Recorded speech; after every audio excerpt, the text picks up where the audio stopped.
Hi, everyone. This is Miranda with the Valuable Voices podcast. I am really excited about this.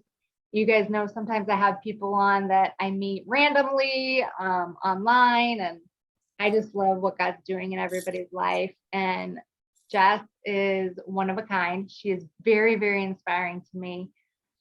Just to watch her walk with the Lord has been awesome. I don't even know how long we met, maybe 5, 6 years ago, going to a conference in Chicago for a network marketing event, a health event.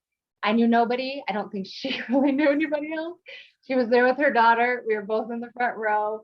We were just super eager and excited and learning and growing and dreaming. And I just remember that feeling. And then towards the end, we kind of said, hey, what's your name? And then since then, we've obviously kept in touch.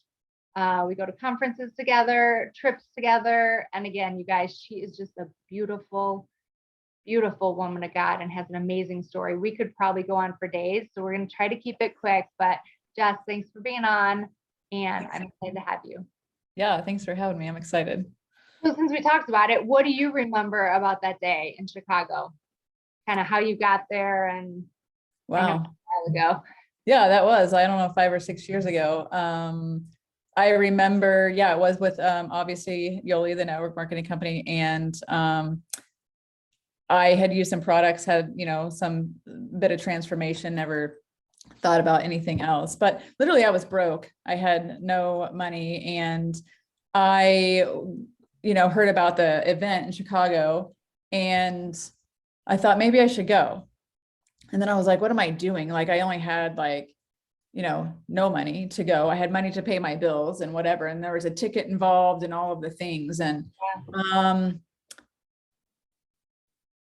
I was going to go. I reached out to this woman I didn't even know, my sponsor that I didn't really know. And I said, what is this event? She said, are you interested? And I said, I don't know. I don't even know what it is or why I would be interested. And she said, I'll give you a ticket if you want to go. And I was like, well, now I can't say no.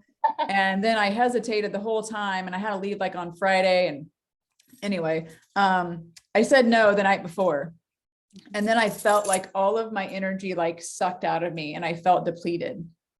I can't even explain that. I just felt like I just totally gave up on something I didn't even know I was giving up on. And yeah. That's powerful, girl. Anyway, I called her back and said, is the ticket still available? And I picked my daughter up from school the next day. Now, granted, I have really bad eyesight, which is interesting, and I have night blindness, and I was going to have to drive to Chicago all by myself. And I literally had $100 to my name. And I rented a car and picked my daughter up, and we drove to Chicago to this event that I knew no one at. And anyway, we got there like midnight. We were both slap happy. It was great. She enjoyed the walk to, I think it was like at the Ritz-Carlton or some craziness. Knew no one at all. I just knew I was supposed to find this woman I didn't know. And my friend had sent me a picture of her and said, find her. So I'm walking around this auditorium looking for someone I don't know. She's doing the same thing. It was Veronica. And she's waving me down, and she's like, hey, come and sit with me on the front row. So literally I was there meeting somebody I didn't know, got a book from her that I didn't know, sat next to you, and sat there in the front row, interesting enough, at this conference that I knew no one at, and was then introduced. I, again, had no money at lunch. I didn't even have money to eat lunch, got invited by all of the founders to sit at their table, and they paid for my lunch. So it was, it just kept going from there. It was just incredible. And I left feeling more seen and heard, and really feeling like, I don't know what this is or who these people are, but this is something different and for real. And I have always, I can't let that go. Yes, I feel the same way. And I love that. And you talk about a lot about how you feel, right? And you felt depleted when you said no. And it's just following your intuition, your heart, right? Your energy. And a lot of us will say that's the Lord, right? Like he is saying, hey, go to this. When you say no, he's saying, wait a minute, what are you doing? So I guess I kind of want to pivot, because I know hearing God's voice and listening to him. And again, some of us are like, I don't know if I hear him. How do you know it's him? How do you know when it's him talking to you? Well, that's a big question. I guess I feel it, to be honest with you. Yeah. And I guess I have a system. I love it. I have to question, but a lot of times even in the beginning, I said, I need you to light up neon lights. So I know that it's you. Like, talk to me like I'm in elementary school. Yeah. And it was like that, I don't know if you would first call it like your intuition or your gut or like something that you feel led. And then I would test it. I would decide and make a choice. And before I would actually commit to the choice, I would feel just like that. I would feel if this is the right way to go. Yeah. And so I tested it enough over time. So now I sit and wait until I know. And then sometimes now I still don't know for certain what the outcome is or why, like the space that I'm in now. Yeah. And sometimes it's not about me knowing why or what, it's, are you willing? And that was like my question for the last decade, every morning, are you willing? Like, just send me, and whatever you want me to do, even if I don't know why, that's the direction that I go, and I'll figure it out or I won't. I mean, Yeah. That's so it's always movement forward. I have to sometimes take the step in order for the answer to come or be revealed. So clarity to make sure you're all in, right? You take that step because, well, you can sit and wait. But I think taking that step and not knowing why, that's huge. That's powerful because I think too many of us are asking why. I'm not gonna do it until you tell me why or where this is going. And you're just saying yes and going. yeah, because I mean, if it's not the right one, at least I'm moving forward and I know that it's not the right one, so I can pivot. Yes, yes, yes. Right. But sitting still, I sit still to where I can like make sure I'm not making a decision that's just kind of in the storm, but being from a centered place. Yeah. Right. Yeah. And then I usually take a step, and I've really noticed that when I feel led to step, the quicker I take it. Ah. I can find out why sooner than sitting there like making my hands bleed, holding on to like. I love it. So tell us about the space. Like, I love the green. It's so beautiful, and I know there's a huge story behind it. So tell us what's going on here. What's going on in this new space you have? Okay. Well, this new space is not quite done decorating, but it's at least I'm trying to make it comfortable. Yeah. Wow, this new space is a decade of prayers coming together in one spot, but this is not the landing. This is the beginning. And so years ago, the name of my business is the Tin Roof Studio, and that was derived from, I actually had a tin roof studio that the church helped me build in my backyard years ago. And since then I have had a dream that was bigger. So it's kind of this umbrella name for a community of healing arts. And so piece by piece, I have many hats that I wear, being a photographer, being a personal life coach. I make jewelry. I'm involved with this beautiful MLM, Yoli nutritional company. That really, honestly, I'll just put a plug there, really is the reason that I'm here, because it's a personal growth company with amazing products that not only healed my health, but my mind. So how do I put all of those pieces in one place? And so I've been a photographer for 25 years, joined that, all of these different things. And over the process, I've really felt the Lord saying, put this down, like put photos down. And he shifted my gears like 2 years ago to say, put the camera down and go to school and get your coaching certification. And so from there, then I went to work full-time at a medical office, being a full-time life, health and wellness coach.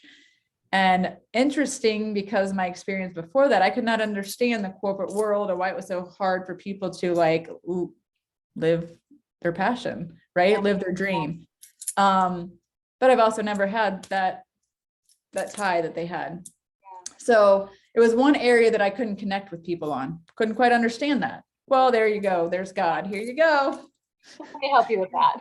Yeah. And I'll do it in the middle or the beginning of a world pandemic. Here, let me change your life and change the world and see how you hold up to that. Wow. Yeah. And then you can coach people around the crumbling society. That was fun. But anyway, I just laughed. Like, I guess this is where I'm supposed to be. So I thought I was supposed to be putting down my camera for good and just switching full time, but really I'm not settled, just doing one thing. I'm not a one thing person. And so when I coach and think about values and identities and beliefs, I'm a lot of them. And if you don't touch on all of who you are, you know, you're not fully fulfilled and living fully alive. And I've really had a struggle figuring out how I am able to touch on all parts of me. How am I this person? Because there's this quote that says, Jack of all trades, master of none, right? And it's hung me up my whole life. I've thought I needed to be the master, right? I thought I needed to be an expert in one area, and so interesting enough, I came across that in conversation, and somebody said, have you ever heard the second verse of that? The second line? And it said, sometimes Jack of all trades, master of none, but oftentimes better than one. Oh, wow. And I was like, you literally just gave me permission to wear all of my hats and be okay with that. I love that. And so that just really, gave me some confidence in what I was doing, but to lead to this space again. So I'm coaching full time. I know that I need to do these other things and how they all come together. And I coach a lot, right? I coach from in a medical office, and that's, you know, around health markers, but oftentimes those health markers come from people not living fully alive. And so I've been coaching people kind of to pursue their passions and their dreams and realizing, am I doing that myself? Interesting too, is that I can only coach in the scope of the medical office, and I can't bring God into that office unless it's brought up by the client, right? I don't know if they are a believer or they're not, but that's just something that's not something that I'm able to talk about. Yeah. So I've come to this church a couple times over the past several years, and I've been church lost for several years. And one Sunday, without any prompting, I woke up and God said, go to church. And I didn't question where I was supposed to go. So it was kind of exciting because I was like, why am I walking into this building again? Like, what? But I went and I walked in like I was supposed to be there. I was just waiting for this big, like, supposed to be here. What you got to show me? Well, on the screen, they were advertising their animator co-working spaces. They were sharing that like the rent went back to the church to help them build community.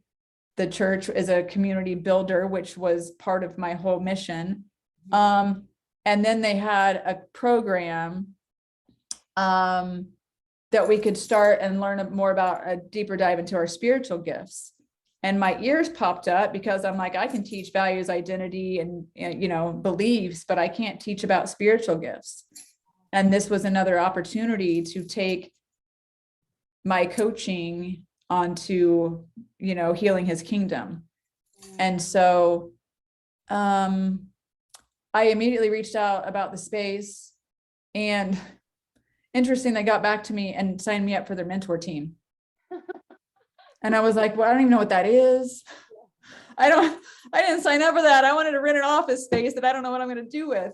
But I really felt like he just said, go. I didn't even hesitate. As soon as the options were there, I reached out, and she said, this is the last one we have open. And it was literally like we came and toured it that day. And it was the one I stood in front of. Well, she had two. I take that back. She had two, but I had stood and had a conversation in front of this one. And she said, I have two. It's this one and this one. I said, it's that one. That's my office. I stood there for an hour, you know, that day. And so, so long story. So now I have this space where I can wear all of my hats. And then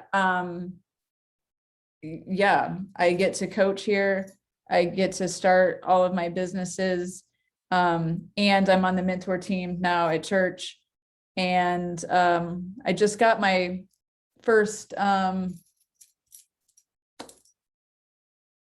client. Yeah, mentee, call it. Cool.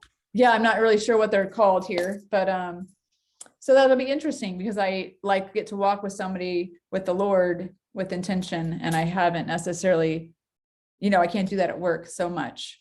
So shine right there. I love how you talk about you having 2, 3, 4, 5 different passions: photography, coaching, the Lord, obviously, and they all come together. And that's just such a good analogy, because I feel like sometimes we can get stuck in one spot or feel overwhelmed by all of it. And how does it all go together? So I love that. I'm so excited just to see what's next for you. So I know it's a big topic, but I just want to hear about your trip to Maine. Like, how did that come about? And I know you're probably still processing it, but your pictures were amazing. I want to go just from seeing your pictures and hearing just a tidbit about it. So give us a little brief snapshot on that. that's probably longer than brief, but I'll try. So years ago, 23 years ago, I went to Maine to go to the Maine media workshops to pursue a career in artistic photography. And my soul, I drove there alone. I did it all alone. I went there, I got accepted to the school. I spent time on this dock. I was like, what is this place? And I left there not attending school because I did not have the resources to figure out how to come up with money for tuition. Okay. No one shared with me how to go get a student loan. Yeah. Wow. And never forgot that. Came back, helped my friend raise a kid, got married, had kids, all the things. It's just been my whole life to go back. Yeah. And so then about 5 years ago, I met this beautiful man randomly that showed up in my backyard. And we just were friends, totally just friends, and talking and just conversations, hey, if there's any state in the world you would go to, what is that? Yeah. And we both said Maine. And I was like, who says that? Of all the states in the US, 2 people said Maine. He had never been, but his dream was to build boats in Maine. He had a deep calling his whole life and just had never, taken the actions to pursue it. So we always said, hey, we'll go to Maine together. Yeah. Well, since we've been together, then years later, we kind of started dating. So he ended up researching boat building schools in Maine. It's actually the boat building capital of the world. So he found a school. Let me backtrack. He's been studying this for years, this particular author. So he's been reading about building boats for years. Turns out the author of this book is one of the instructors at this school. So he chose that class, and it was like the introduction to boat building. Wow. So at the beginning of this year, I'm like, hit send, register for this class and hit send. Yeah. We hesitated for 2 seconds. So the next day, and it was full. I thought this man died, his whole entire dream just fell on the floor, and I was going to have to wait a whole nother year. Yeah. Well, the woman from HR called him back the next day or 2 days later and said, we actually don't have a waiting list. We just saved some spots, okay, but if you want in, it's yours. So we went to Maine for 2 weeks. I went for a week. He went for 2 weeks. He went to boat building school from 8 to 5 every day. And I went. And I went and healed my soul in Acadia National Park.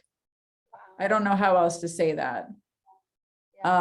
Nature is a very, very, very, very powerful healing tool that I touch on through coaching. And I'm very intentional about the power of nature, even through nutritional healing. So I got that part down, and I know I need to be in water. I need to be in woods. But I only touch on it, here and there, but I was immersed in it for 9 days, and I'm changed because of it. I just want to tell the world to go sit in the forest. There's many, many different things I could talk about Maine, but here's the big takeaway from if you go there. They live, I don't know how else to explain it, but they live with the rhythm of nature instead of against it.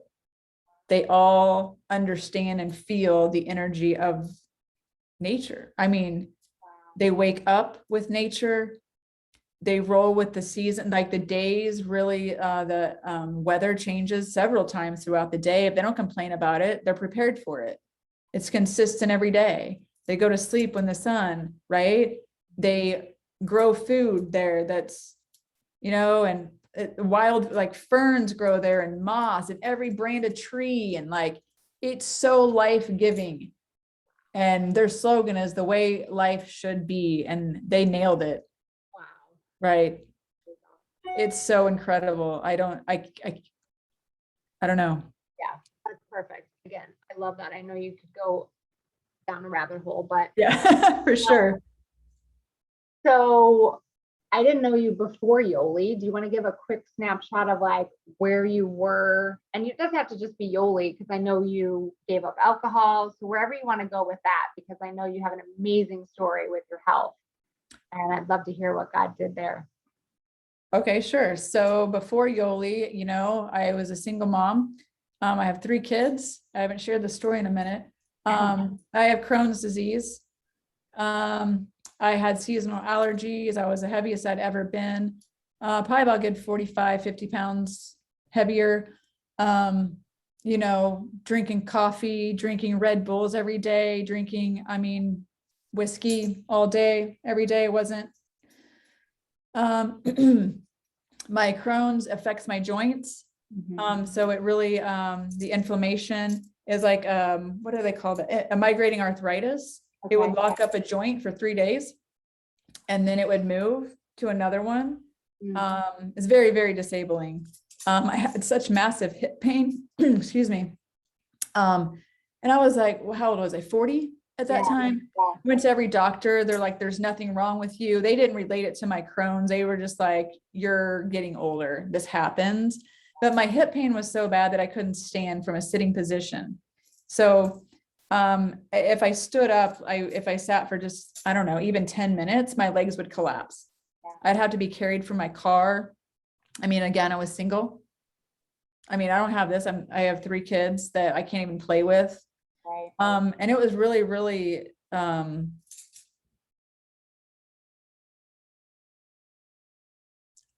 hopeless. Yeah. That's not the way life should be. Right. And with my Crohn's, they wanted me on like 9+ pills a day for the rest of my life. Plus pain medication, like medication, pain medication for my joints and all of the things. And, had seasonal allergies. I had a noisy gut. I don't know, all of those things, really just not thriving in life whatsoever. I would throw my kids on the bus in the morning and go back to sleep. I'm in my pajamas, like just really not living. And my friend introduced me to Yoli. I had no idea what the heck. She brought over some pills, to be honest with you. And she threw them at me and said, here, try these. And I'm like, I don't want your pills. And she came over the next day and she gave me the pills again, or she called me the next day, I'm sorry, and said, take the pills. And I'm like, I don't want your pills. And then for whatever reason, my brain switched and said, she's a really good friend of mine. If she thinks it's going to help something in my life, it was my joints that she was trying to help me with. And maybe I should just take them because they're not going to do anything. So what is going to hurt? Right. Just shut her up. Really. But what I noticed right when I started taking them is that my whiskey and Coke tasted like shit. Wow. And I was like, well, that's unfortunate. I drank the whole bottle, of Coke, not of whiskey, trying to figure out why it tasted bad. And then I was like, the only thing different, it wasn't flat or anything. The only thing different was that. And I was like, although this is not what I want it to be, it's probably a good thing. And I thought and I'd only taken them for like 3 days. Not only that, I could stand from sitting 3 days. And I did it all day as I'm trying my Coke and whiskey, trying to figure out how to get that to taste good. I'm literally walking around, standing and sitting up in my house going, is this real? Like I can stand up and I'm not collapsing. Yeah. And so I called her. I'm like, I don't know what you gave me, but I knew there was like more products and everything. And I was like, I don't know what this whole thing is, but you need to now tell me more. Yeah. Yeah. So I got on like the whole transformation kit, all of the system, how it all works together in this beautiful, beautiful package. And I didn't really give too much credit to like, I didn't have these high expectations of losing weight or anything like that. I just was like, I don't know what it's going to do. Right. And again, let's go back to finances. You had hope at that point, right? I mean, yes, because I like this. I want more. Right. And again, let's go back to finances because I was a broke single mom. Yeah. And this is not expensive, but for me at the time, I had to decide. I mean, I had the money here, but it wasn't for this. It was for my bills and food. Yeah. Yeah. And you asked me earlier, like, how do you hear God speak? He said, I'm like asking him specifically where I spend this money. He said, do this and I will heal you. And I can, yeah, I can't ever unhear that. And I was like, okay, I'll give you all this money and give me the stuff. And within a month, I lost 15 pounds. Again, my hip pain was better by like a good 85% consistently. I stopped by Casey's one time. I stopped drinking Red Bull because I stopped drinking coffee, Red Bull, the whole thing. And a couple months in, I stopped at Casey. She's like, where have you been? I haven't seen you. I'm like, well, I don't drink coffee or whiskey or coffee and Red Bulls anymore. And she's like, oh my gosh. I'm like, God, I come here that often? You know, that's all I came for. Within 4 months, I'd lost 45 pounds, quit my medication for my Crohn's. I'm not saying that it heals Crohn's by any means. I did not have permission from any provider to do such a thing. My provider was the Lord at that particular time, and I was going down that route. It did irritate my Crohn's, and my family said, stop doing that. And I said, absolutely not. I felt like my body was really doing what it needed to do to heal itself. No seasonal allergies. My noisy gut is no longer a thing. Here it is 6 years later. And when God said he will heal me, I had no idea literally like how vast that statement was and like, what does that actually mean? But physically, you know, and then as you said earlier, like my journey to sobriety and then how that has healed me and toxic relationships and like this journey, like inward to be like fully confident in who I am and to continue my journey. So I love it. Thank you so much for sharing that. I know I've heard of it, but it's been a while and I just know how powerful it is. And I know we could go on and on and on and on and on, but I want to be respectful of your time and everyone else's time. I'm going to tag you in this post. You guys follow her because she's almost just getting started, but she's already like come so far. So you're just at this awesome point where I just can't wait to continue to watch you grow. Again, you are super inspiring to many, many people. And I know you don't probably like the pressure, but it's what God's doing in your life that gives people like me hope. The desire to do more, to live more, to be more, and just walk with him and listen to him, and he will guide us. So thank you so much for being on. I can't wait to squeeze you. I don't know when that will be, but it's so great to see your face. And I can't wait to hear the more. So thanks for being on. And you guys, thanks for listening. Follow Jess. I know she'll come up with a website and all kinds of pretty stuff, but you guys follow her on Facebook because it's just awesome. I love your words. You're such a good word person and you write and it's just beautiful pictures and words. So thanks for being on, hun, and we'll talk soon. thank you so much. I appreciate you. All right. Bless you all. Bye. Have a good day.